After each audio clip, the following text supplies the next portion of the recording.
എന്റെ മക്കളെ, വീട്ടിൽ സ്നേഹമുണ്ടെങ്കിൽ അവിടെ സ്വർഗം തന്നെ വസിക്കുന്നു. പരസ്പരം ക്ഷമിക്കൂ. നിങ്ങളുടെ കുടുംബത്തിൽ സമാധാനം ഞാൻ നിറക്കും. നിങ്ങളുടെ വീട്ടിൽ തർക്കം വരുമ്പോൾ കോപമല്ല, സ്നേഹം സംസാരിക്കട്ടെ.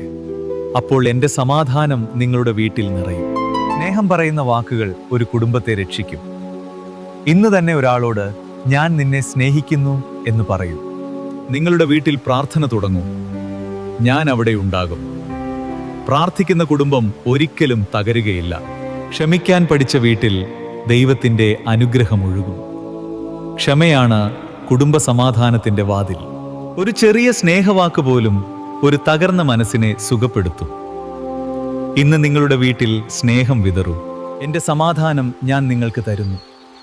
നിങ്ങളുടെ കുടുംബം എന്റെ കയ്യിൽ ഏൽപ്പിക്കൂ. ഞാൻ അതിനെ കാത്തു സൂക്ഷിക്കും. വീട്ടിൽ സ്നേഹം കുറയുമ്പോൾ പ്രശ്നങ്ങൾ വളരും.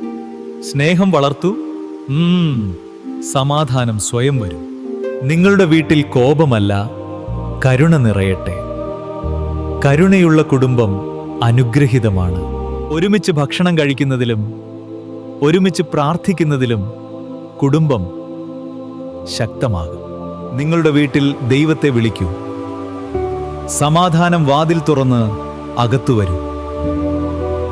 സ്നേഹത്തോടെ സംസാരിക്കുന്ന ഒരു അമ്മയും അപ്പനും ഒരു വീട്ടിനെ സ്വർഗമാക്കും.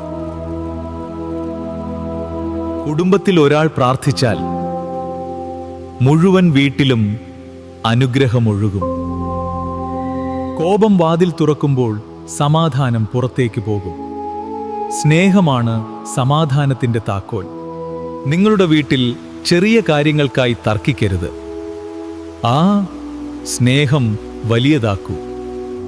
കൈകോർത്ത് പ്രാർത്ഥിക്കുന്ന കുടുംബത്തെ ഞാൻ ഒരിക്കലും ഉപേക്ഷിക്കില്ല.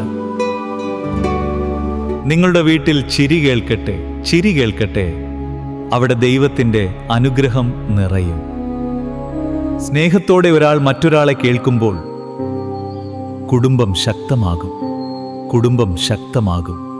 നിങ്ങളുടെ വീട്ടിൽ ഇന്ന് തന്നെ സമാധാനത്തിന്റെ വിത്ത് വിതറും. നാളെ അനുഗ്രഹം കൊയ്യും. കുടുംബം ദൈവത്തിന്റെ സമ്മാനമാണ്. അതിനെ സ്നേഹത്തോടെ സംരക്ഷിക്കൂ. നിങ്ങളുടെ വീട്ടിൽ ഞാനുണ്ടെങ്കിൽ ഭയം വേണ്ട, സമാധാനം മാത്രമേ ഉണ്ടാകൂ. സ്നേഹത്തോടെ ഒരുമിച്ച് ജീവിക്കുന്ന കുടുംബം ഭൂമിയിലെ സ്വർഗമാണ്.